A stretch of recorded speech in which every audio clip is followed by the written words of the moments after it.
saja prihatin, lebih daripada prihatin, karena ini adalah menyangkut masa depan anak-anak kita. Tentu sebagai leading sektor utama Kemensos RI dalam merespon situasi dan kondisi yang menimpa anak-anak kita sekalian. Yang saya hormati dua komisioner, Pak Kawian, Purdanti, Pak Gus, yang memberikan dukungan luar biasa pada anak-anak kita, beserta seluruh jajaran. Ini relawan semua, mereka tergerak hati dan jiwanya untuk sama-sama ini memikul tanggung jawab bersama. Yang saya banggakan para pegiat anak dari LPAI, Lembaga Perlindungan Anak Indonesia. Ada Kang Iit, mencintai anak-anak bukan karena dia darah daging anak kita sendiri, melainkan ini adalah anak-anak bangsa. Anak-anakku sekalian, Bu Ai minta izin hari ini dengan respon sedemikian besarnya menteri kalian yang hari ini ada di depan kalian, mempertemukan kalian semua dengan Pak Menteri. Ya, ini baru pertama ini. Alhamdulillah, kesempatannya sangat langsung to the point dan direspon malam itu juga ketika Pak Menteri beratensi pada peristiwa yang kalian, anak-anakku sekalian alami. Jadi terima kasih, mungkin mohon kesediaan media dan segala sesuatu tidak memunculkan wajah beserta anak-anak kita tercinta ini. Dan kami persilahkan mungkin ya untuk bisa ke sebelah ya, untuk bisa didampingi, karena ini akan membicarakan situasi yang sangat penting untuk dan sangat krusial, sangat relevan nanti untuk adik-adik sekalian juga. 14.653 kasus pelanggaran hak anak yang terdaftar secara register ke KPAI. 14.653 kasus selama 2021 sampai 2023. Nah, ini berarti menempati data 2024. Ya. 2024 kami belum launch karena biasanya di akhir tahun. Ini menunjukkan pengaduan yang secara resmi mereka hadir maupun datang langsung maupun online. Tetapi data prevalensi kita di tahun ini saja dari data-data di Indonesia tentu lebih dari itu anak-anak yang mengalami situasi kekerasan. Prinsip-prinsip yang ingin kami tegakkan, tentu pengawasan ini akan memberi dukungan pada penyelenggaraan, efektivitas penyelenggaraan perlindungan anak di seluruh leading sektor dan salah satunya kementerian.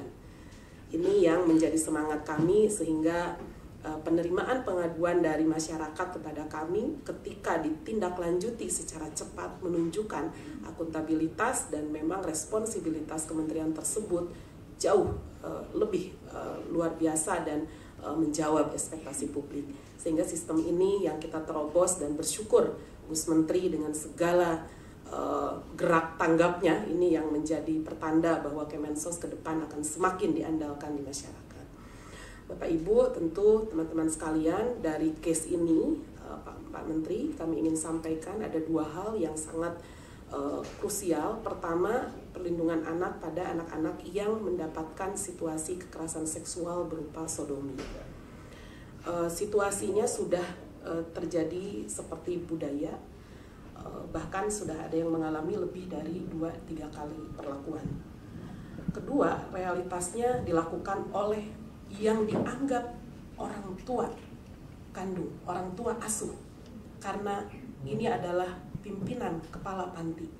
Sehingga bagaimana seseorang yang dia hormati, dia sayangi, dia segani melakukan tindakan itu untuk menolaknya, sama sekali sulit untuk dielakkan. Ini berdampak secara psikologis berkali lipat, berdampak pada masa depan dan kesehatan reproduksi yang sangat mengkhawatirkan. Sehingga poin-poin krusial ini yang ingin kami titipkan kepada Balai Rehabilitasi, sehingga jumlah anak sampai detik ini secara keseluruhan 32, tetapi yang sudah ada data 26 yang dititipkan ke KPAI tadi secara profiling baru 4 dan yang terindikasi aktif tadi 12 ya, sekitar 12 anak. Jadi kami mohon satu anak satu perlindungan untuk kita atensi bersama dan berikan langkah-langkah konkret terukur pada anak-anak kita. Yang kedua, tentu yayasan ini sudah berjalan selama hampir kurang 20 tahun ya, Bu Desvi, Bapak. Dan selalu embel-embelnya panti sosial. Bagaimanapun ini adalah salah satu bentuk dari wajah layanan di bawah naungan Kemensos. Artinya ada standarisasi pola koordinasi dan bahkan evaluasi yang harus diperkuat lagi oleh seluruh instansi, baik itu di tingkat kementerian, tingkat provinsi, kota kabupaten. Kami tetap memberi penghargaan pada siapapun yang sudah melakukan langkah-langkah gerakan sosial, moral, akar rumput di masyarakat yang mencoba memberi solusi pada anak-anak yang kurang beruntung. Tetapi kalau ujung-ujungnya ada persoalan seperti ini dan tanpa pengawasan, kami harus bicara sama siapa lagi? Tentu kementerian yang terkait kami mohonkan untuk turun untuk memberikan standarisasi secara utuh dan evaluasi menyeluruh, sehingga situasi yang awalnya menjadi langkah gerak masyarakat sipil yang begitu hebat ini tidak terpangkas oleh oknum-oknum dan bahkan orang-orang yang ternyata mencari kehidupan dan eksploitasi seksual berkedok yayasan yang sangat merugikan. Tidak saja prihatin, lebih daripada prihatin. Karena ini adalah menyangkut masa depan anak-anak kita. Sering disampaikan bahwa korban pada saatnya bisa jadi pelaku. Jadi ini menjadi hal yang sangat penting dan Kementerian Sosial diberi tugas untuk melakukan rehabilitasi sosial.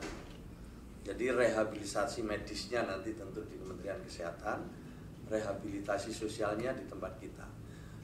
Pembagian tugas ini bukan berarti kita terus saling lempar tanggung jawab, tapi justru supaya anak-anak ini tertangani dengan baik.